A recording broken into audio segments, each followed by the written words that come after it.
Um homem de 35 anos reflete sobre seu casamento de 10 anos com Melissa, sua esposa desde o ensino médio. Embora sua relação tenha começado com muito amor, mudanças no comportamento de Melissa começam a gerar desconfiança. Quando ele investiga, descobre uma traição devastadora que a revela insatisfeita com o casamento e buscando uma fase de liberdade. Sentindo-se traído, ele precisa lidar com a dor da descoberta e decidir o que fazer a seguir, enquanto sua relação com Melissa se desintegra. A história explora a luta interna de quem se vê perdido e engolido por uma mentira profunda.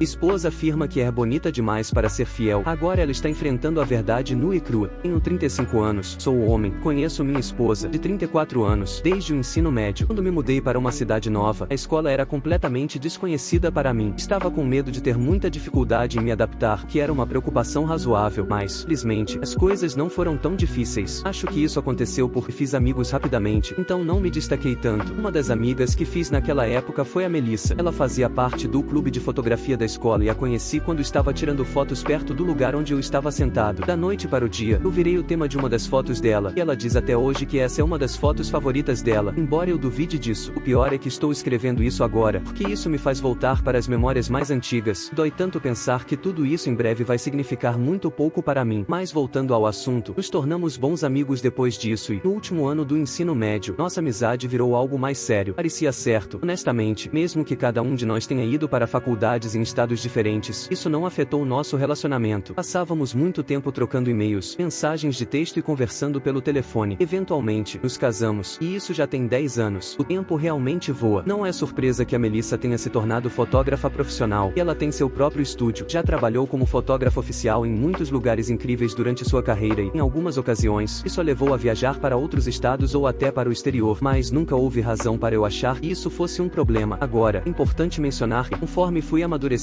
ficou claro para mim o quanto a Melissa é bonita. Na época, eu achava fofa, mas isso não foi a razão principal para termos nos tornado amigos, depois, namorado e casados. A razão principal foi sua personalidade, mas agora eu percebo que fui abençoado por ter uma esposa tão linda. O único problema de namorar alguém muito atraente é que você precisa ser seguro de si. No começo, eu não era seguro, porque sempre sentia que outros homens estavam a um passo de tomar minha esposa de mim e me traírem, mas ela foi muito tranquila e aberta comigo nos primeiros anos. Com o tempo, parei de me preocupar com quem ela trabalhava ou com esse tipo de coisa. No entanto, à medida que fomos envelhecendo, percebi que minha esposa começou a mudar, não necessariamente de forma negativa, mas parecia uma leve crise de meia-idade. Ela começou a se preocupar muito mais com o legado dela e, apesar de nunca ter querido ter filhos, tivemos umas 10 conversas sobre isso, onde ela questionava se deveria congelar seus óvulos. Inicialmente, eu disse não, mas na terceira vez que conversamos sobre isso, percebi que não era só um desejo aleatório e sugeri que ela fizesse isso, o que ela acabou fazendo. Quando ela começou a ir à academia, achei que fosse porque ela tinha medo de ficar fora de forma e envelhecer. Ela ainda era linda para mim, mas não havia motivo para desencorajar alguém de ir para a academia, já que, no final das contas, isso só faria bem para ela. Eu, por outro lado, sempre fui uma pessoa ativa, corro muito e ando de bicicleta, então, de certa forma, fiquei feliz com essa mudança. No entanto, o problema real começou quando ela passou a sair com algumas mulheres que conheceu na academia. Ela me falava o tempo todo sobre elas. Eram 3 mulheres, enquanto uma era casada e mais velha, as outras 2 eram solteiras e estavam na faixa dos 20 e poucos anos. Não acho que haja algo de errado em ser amigo de pessoas muito mais jovens, mas o problema é que elas começaram a sair muito, de uma forma bem típica de jovens. A Melissa, que antes gostava de beber vinho, ler um livro ou assistir a um filme, agora estava falando sobre ir para bares, baladas e outros tipos de saídas de garotas. Inicialmente, não vi problema e até incentivei as primeiras, segundas e até a terceira vez, mas depois percebi que isso ia se tornar algo quase semanal, e eu não gostava disso. Para ser sincero, acredito que uma mulher casada só deveria participar dessas atividades noturnas se estivesse acompanhada do marido, pois não há muito de bom que possa sair disso. Não sou nenhum tipo de frouxo, mas quando percebi que esses passeios se tornariam algo muito regular, decidi intervir e pedir que ela parasse. Apesar de confiar nela, comecei a me preocupar com o tipo de ambiente em que ela estava se expondo e a influência que isso poderia ter sobre ela. Eu não conhecia muito bem essas amigas dela, então não sabia o tipo de vida que elas levavam e se isso poderia afetar minha esposa. O fato é que, quando isso começou, nossa conversa acabou se tornando uma grande briga. Não tenho orgulho disso, mas eu disse a ela que parecia que ela estava passando por uma crise de meia-idade, e ela me chamou de controlador e inseguro. Resumindo, foi uma daquelas brigas imensas que acontecem em casamentos. Ela ficou chateada e foi sair mesmo assim, embora tenha me dito que não iria sair naquela noite. Eu sabia que era para me provocar ou simplesmente para fugir de mim. Ela voltou tarde da noite. Ela voltou mais tarde do que o usual. Basicamente me evitou, tomou um banho e foi para a cama. Quando entrei no quarto, ela já estava dormindo, e eu não conseguia tirar isso da cabeça. Eu realmente senti que algo poderia ter acontecido naquela noite. Se eu conheço as mulheres, muitas delas tendem a tomar decisões terríveis quando estão bravas com você, como uma forma de vingança. Se ela fez algo naquela noite, provavelmente sentiu que estava se vingando de mim. Eu não conseguia parar de pensar nisso e sei que estava agindo de forma paranoica, mas decidi pegar o celular dela enquanto ela dormia. Nunca tinha feito isso antes, mas naquele momento parecia ser o melhor risco a correr. Foi assustador, mas agora estou aliviado por ter feito isso. Ela conversa principalmente pelo Messenger, então foi o primeiro lugar que fui após desbloquear o celular dela. Vi uma conversa em grupo chamada Fit and Fierce. Eu até dei uma risada de vergonha quando vi aquilo, mas não tinha muito tempo para focar nisso, porque as mensagens eram algo. Qualquer grupo de conversa desse tipo é público. Provavelmente teria o poder de mandar alguém para a cadeia, mas além de quão escandalosas eram as mensagens de todas as pessoas, incluindo a minha esposa, uma mensagem que ela enviou me chamou a atenção assim que comecei a rolar. Era daquela noite. Eu me senti mal no início, mas assim que li, eu não me importei mais. Depois, ela colocou um emoji rindo e disse: ele está tentando controlar a pessoa errada. E sinceramente, sou bonita demais para ser fiel. Fiquei presa a ele a vida toda e nunca pude usar minha beleza do jeito que a maioria das mulheres usa. Deixe-me receber atenção, deixe-me receber favores. Depois disso, as outras garotas do grupo a incentivaram e perguntaram se ele era bonito e se ele era bem dotado. A maneira como eu me senti, eu odeio pensar nisso. Ainda sinto isso de forma muito forte na minha memória, apesar de ter acontecido há mais de uma semana. Isso me dá uma dor apertada no peito. Parecia que tudo ao meu redor desabava. Achei que a saída dela fosse ser uma daquelas pequenas inconveniências no casamento e que, eventualmente, resolveríamos as coisas e voltaria ao normal. Mas nunca imaginei que fosse o fim do casamento. Essa é uma pessoa que eu conheço há 20 anos da minha vida. Enquanto eu estava tendo um tempo maravilhoso sendo casado com ela, ela se sentia presa. Se estou interpretando isso da maneira certa, é devastador, sinceramente. Mas enfim, isso é eu sendo emotivo, porque, no final das contas, todas as mensagens dela mostraram que ela me traiu, sem arrependimento, e provavelmente faria de novo. Quero dizer, isso é eu presumindo que naquela noite tenha sido a primeira vez que ela me traiu. É muito provável que isso já tenha acontecido antes, talvez em algum momento bem no início do nosso relacionamento. Ela parecia ser o tipo de mulher que se arrependia de não ter tido uma fase de garota livre. Parecia que estar com um homem em um bom relacionamento, desde sua adolescência, era mais uma punição do que um prêmio para ela. É assim que a maioria delas pensa? Porque estou tão confuso. Eu até esqueci de tirar capturas de tela naquela hora, porque estava tão sobrecarregado. Meu humor estava péssimo no dia seguinte, mas ela não se importou em perguntar, provavelmente porque nossa briga ainda estava no ar. Foi naquela noite que consegui pegar mais provas no celular dela, incluindo mensagens adicionais onde ela descrevia como tudo aconteceu, como foi bom e como ela nem consegue lembrar o nome dele, seguidas de muitas risadas, como se fosse algo para se orgulhar. Eu estava tão devastado, ainda estou. Então, é aqui que estou agora. Estou completamente perdido sobre o que fazer. Obviamente, sei que não posso continuar com esse tipo de pessoa. Já dei tempo demais da minha vida, mas preciso fazer ela sentir o que eu estou sentindo. Não quero trair de volta, porque sou maior que isso. Passei 10 anos de casamento sem sujeira, e vou continuar mantendo isso assim, mas preciso machucá-la. Não quero ser mais a pessoa suplicante. Atualização só uma atualização rápida, mas a situação ficou bem complicada. Parte de mim se arrepende de ter levado as coisas por esse caminho, porque minha vida vai ser bem bagunçada nos próximos meses, mas acho que é uma daquelas situações em que eu preciso passar pelo desconforto a curto prazo para ficar melhor a longo prazo. Confrontei a Melissa sobre tudo isso, depois que descobri o que ela estava fazendo. Esperei ela voltar para casa uma noite, e ela tentou ir direto para o banho, mas eu a parei. Ficou claro que ela não queria que eu chegasse muito perto dela, mas eu senti o cheiro de álcool na respiração dela e algo que parecia perfume de homem. Ela ficou se afastando de mim e, quando perguntei o que estava acontecendo, ela simplesmente respondeu a nada. Não sei por que essa resposta me irritou tanto, talvez porque eu tinha passado a última semana me matando de ansiedade, estresse e paranoia. Para ela não tinha nada acontecendo. Foi quando eu disse diretamente que sabia que ela estava me traindo e, rapaz, eu liberei tudo que estava engasgado. Eu citei a fala dela, perguntando se ela realmente achava que era bonita demais para ser fiel. Perguntei se ela realmente achava que havia desperdiçado sua melhor fase comigo. Perguntei por que ela queria tanto passar por uma fase de garota livre. Disse que sabia que ela estava passando por uma crise de meia-idade. Falei um monte de coisas, e ela admitiu que tinha destruído nosso casamento sozinha, mas ao menos agora teria a chance de ser livre e fazer o que quisesse. Durante todo esse tempo, ela só ficou me encarando em silêncio, até que, do nada, começou a chorar. Talvez ela tenha realmente refletido e percebido que o risco que estava correndo não valia o que estava prestes a acontecer. Como todo mundo que trai, ela queria ter o melhor dos dois mundos, mas eu me recusei a deixar isso acontecer. Ela caiu no chão e eu fiquei em pé pé sobre ela, continuando a lançar insultos. Honestamente, tinha tanta raiva dentro de mim que eu precisava liberar tudo. Não queria ser violento fisicamente, mas sabia que ninguém poderia fazer nada, independentemente do que eu dissesse. No final, disse para ela pegar suas coisas e sair. Ela ainda estava no chão chorando, então fui até o quarto e comecei a colocar algumas coisas essenciais em uma mala para ela. Quando estava quase terminando, ela rastejou até mim e se jogou aos meus pés, mas eu a afastei de mim. Foi realmente irritante. Tive que chamar um Uber. A levaria para a casa da mãe dela. Coloquei as coisas dela no carro. Só então, ela foi embora, com relutância. Alguns dias depois, garanti que ela recebesse os papéis do divórcio na casa da mãe dela e tive que lidar com inúmeras ligações depois disso. Claro, não atendi nenhuma delas, porque não tinha nada a dizer para ela ou para a mãe dela, especialmente não agora. Agora estou só esperando o processo de divórcio começar e terminar para poder deixar tudo isso para trás. Nunca pensei que acabaria divorciado, mas a vida realmente acontece rápido. Agora, tudo o que preciso é garantir que eu realmente a prejudique. Eu fui ferido, mas preciso garantir que ela sinta muito mais dor do que eu. Atualização 2: a saga finalmente acabou, e a sensação de alívio que eu sinto agora que tudo isso acabou é difícil de expressar, mas, honestamente, me sinto ótimo. Deixe-me tentar explicar o que aconteceu, sem ser monótono. Eventualmente, tivemos que passar por todo o processo de divórcio e essa parte não foi nada divertida, porque depois de toda a choradeira e gritaria, Melissa se tornou muito rancorosa. Parecia que o único objetivo dela naquele momento era tornar minha vida o mais difícil possível. Ela me mandava mensagens ameaçadoras no meio da noite, dizendo como eu tinha arruinado a vida dela. Em um momento, as câmeras de segurança a filmaram parada do outro lado da rua às 3 da manhã, e em vez de tentar chegar a um acordo sensato, ela e o advogado dela estavam pedindo quantias absurdas de dinheiro como compensação depois de tanto tempo de casamento. O único problema era que eu sabia que não seria eu a pagar nada. Sempre fui inteligente com meu dinheiro, então minhas economias estavam bem saudáveis há muito tempo, mas quando soube que o divórcio estava chegando, passei bastante tempo trabalhando com meu advogado para encontrar formas criativas de tornar meu dinheiro inacessível para ela. Claro, não consegui fazer tudo desaparecer, mas conseguimos guardar uma boa parte de forma segura. No entanto, não estava apenas preocupado em proteger meu próprio dinheiro, eu queria pegar uma boa parte do dela. Ela trabalhou como fotógrafa por muito tempo e não uma fotógrafa de baixo escalão, então ela sempre teve dinheiro. Eu queria uma parte disso, e dessa vez não me importei em ser ganancioso, usando as evidências que eu tinha, mostrando claramente a admissão dela de culpa e a falta de remorso. Eu esperava não só conseguir uma boa quantia dela, mas também fazer com que ela pagasse meus custos legais. Isso foi solicitado desde o início. O melhor de tudo foi que o assédio dela estava documentado, mas ela claramente não tinha pensado nisso quando estava lá, em frente à minha casa, no meio da noite. Eu sabia que iria fazê-la se arrepender de cada ação que tomou após me trair. Quando soubemos que o juiz seria designado para o caso, meu advogado relaxou, dizendo que as coisas estavam prestes a se resolver a nosso favor, porque o juiz era muito rigoroso, com as evidências da traição dela, o assédio, a falta de remorso e até mesmo o pedido absurdo que ela fez para tentar uma separação amigável. O juiz nos deu praticamente tudo o que pedimos. Melissa ficou com muito pouco, só manteve o carro, ela vendeu logo depois. Honestamente, foi muito bom, ela nunca foi de economizar, então ficou sem nada muito rápido, especialmente porque eu preferi um pagamento único à pensão alimentícia. Isso a deixou sem nada. Ela não vai ficar sem dinheiro por muito tempo, eu sei disso, mas com certeza vai ter uma vida bem mais difícil, considerando que, depois de todo o assédio e insultos, ela tentou me ligar bêbada algumas noites depois que o divórcio foi finalizado, falando sobre como sentia minha falta e como a vida dela estava uma porcaria agora. Eu ignorei a ligação porque achei engraçado, mas no final, desliguei sem dizer mais nada. Agora estou no alto, e a sensação é ótima, porque eu não fiz nada para merecer ser traído. Agora é a vez dela sentir a dor. Ela vai se reerguer eventualmente, mas espero que leve uma lição junto.